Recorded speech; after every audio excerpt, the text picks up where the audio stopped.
کہ آپ نے ایک انتہائی اہم پروگرام کا انعقاد کیا اور اس میں میرے استاد محترم مفتی عمار صاحب کو اس میں دعوت دی اور مجھے مدعو کیا. اس میں شکر گزار ہوں. اب میں آپ کے سوال کے جواب کی طرف آ رہا ہوں کہ اسلام میں معیشت کا کیا کنسیپٹ ہے اور کیا اس کا کردار ہے. اسلام جو ہے، ایک بات بنیادی طور پر ذہن میں رکھیں کہ اسلام نے معیشت کو وسعت دی ہے، بہر صورت دی ہے، اور ایسے رہنما اصول قائم کیے ہیں کہ کہیں پر بھی خواہ وہ بائع ہو، خریدار ہو یا بیچنے والا ہو، ان کو کسی بھی جانب سے نقصان نہ ہو. نقصان اور فساد سے شریعت نے ہر ٹائم بچانے کی کوشش کی، ہر وقت بچانے کی کوشش کی. ان وہ معاملات کے جن کے اندر دونوں طرفوں میں کسی ایک طرف کا نقصان ہو رہا ہے یا فساد کا اندیشہ ہے، لڑائی جھگڑے کا اندیشہ ہے، وہاں پر شریعت نے منع کیا اس کام سے.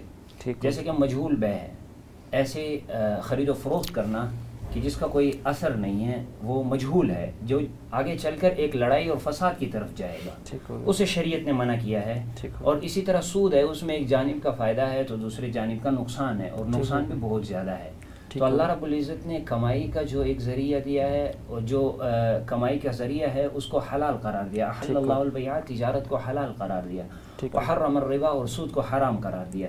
اب سود کیا ہے؟ سود یہ ہے کہ شرط کے اوپر جا کر ایک شرط ایسی بیع میں لگانا کہ جو ایک جانب کا فائدہ ہو رہا ہے. اس کو ہم بعد میں ڈسکس کرتے ہیں، سود کو، اسلام بینکنگ کو.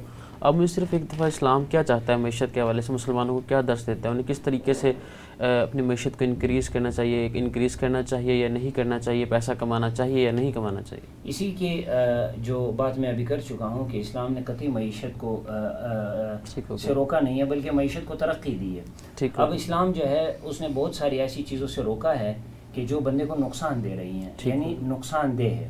ان چیزوں سے اسلام نے روکا ہے، اور ان چیزوں کی تعلیمات یہ جو فائدہ دے رہے ہیں آپ کو، خواہ وہ فائنانشیلی طور پر ہو یا آپ کو جو ہے وہ گڈز کی صورت میں ہو، کسی بھی صورت میں ہو، وہ آپ کو فائدہ پہنچ رہا ہو، اسلام نے ان کی دی ہے تاکہ ایک معیشت مستحکم ہو سکے اسے، اور آپ کے جو خرید و فروخت کا معاملہ ہے وہ ایک عافیت کے ساتھ اختتام کو پہنچے.